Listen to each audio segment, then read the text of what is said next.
Okay, so I just made a whole 10-minute video and there was no volume. I love that. It's so fun. Okay, great. There's volume. So I'm in my basement. The lighting's shit. You might not be able to hear me as well, but the kids are upstairs, so I got to do it this way. So I just answered 3 whole questions, follower questions, and there was no volume on my video, so now I got to do it all over. So I'm just going to pick a different question. Okay, so what is the best part about being in recovery and being a mom after losing time with your kids? Always showing up. Always showing up. Showing that I will never, ever, you will have to take me off this earth for me not to show up for you. I'll always show up, and I'll always give you what you ask, if I can. And I can today. That is the best part. Being able to come back at a time where it's the time that they need me, my preteens, my 10 and 11-year-olds. That's the best part. That they don't remember. They do. They remember my absence, but they don't remember me fucked up. They do have some memories, but not lots. And that's the best part. I do have one daughter who saw it all, been through it all, and I can't go back, and I can't change it. I just prove every single day. I don't say sorry. I show them sorry every single day. And we don't have everything, and I don't take them on extravagant trips and buy them all the name brand shit. No, but I'm here, I'm present, and I'm a parent that they know will show up for them, no matter what. And I've proven that, and that's the best part, because they trust me again. So the next one, were the people in your life trying to protect your kids from you? Yes. Yes, always. I had some amazing people. I still have amazing people in my life that made sure they were protecting my children from me as much as they could. Like I've said before, there is no handbook on how to deal with this shit. Okay? You can join all the support groups and all that shit. You can educate yourself all you want. It's hard to navigate this.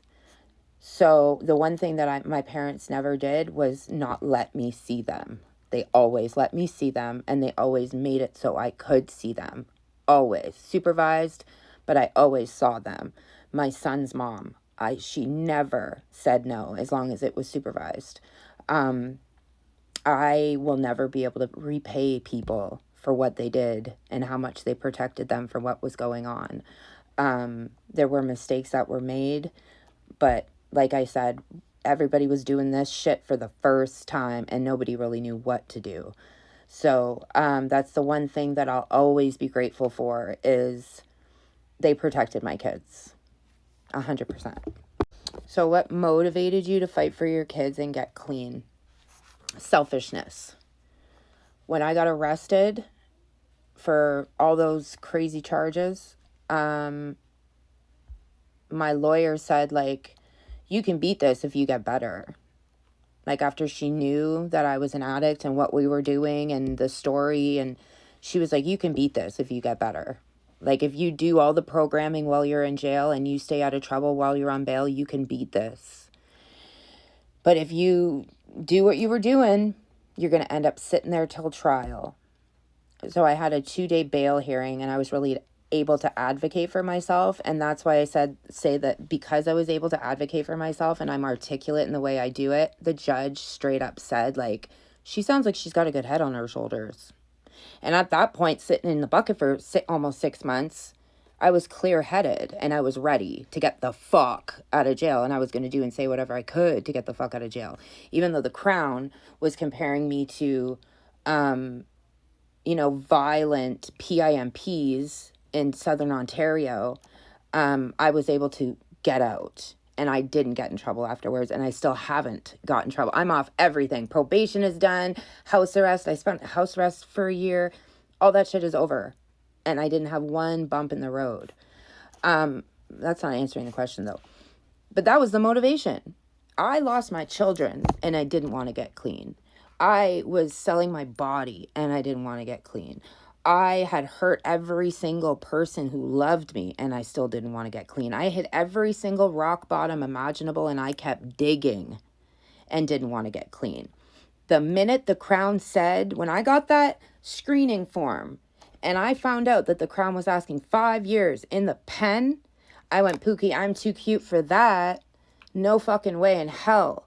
And it scared the living shit out of me because, yeah, I've been in and out of jail, but I'd sit there for a week, sit there for a weekend. I'd be right back out quick, fast. So sitting there and understanding that, bitch, you just got charged with 9 counts of human trafficking of fentanyl, and trafficking of crack cocaine. You either sink or swim now. You're either going to get out and you're going to do well and you're going to beat this shit, or you're just going to end up in and out of the pen. This is going to be the rest of your life now. And so it was pure selfishness. I didn't want to go to prison. And then when I got out and I relapsed and I got bear maced, and that was the wake-up call I needed. When the cops didn't breach me, when they helped me instead of putting me in jail while I was on bail for all that shit, that was the motivation that I needed. So that was the motivation to get clean. And then when I got out of jail and I found out that, like, my parents were going to let me stay there. Not that they let me. I kind of just... But I went home and, like, I don't know. I had structure, and then I was like, hey, maybe I should hire a lawyer and try to get some access to my youngest, because at the time there was no access going on. Nobody was seeing her. So I started with that, and then that was the motivation, was like, I'm getting my fucking shit together, bro. So as soon as, like, I hired a lawyer and, like, filed the papers for court and everything, and it was like, it like propelled me to the next, by this point I was like 8 months sober, and it was just everything that kept happening. My TikTok was popping off, and I was doing podcasts, and, like, all of it was just a motivation that I needed to be like, yo, bitch, I can do this. Okay, so this is a question about my charges.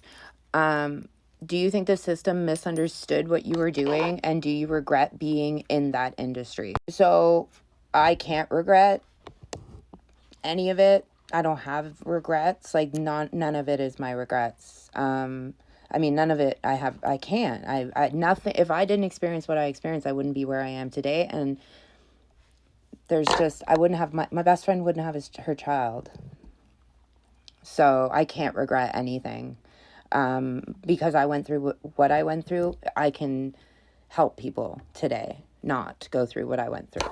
What I do regret is doing it for other people.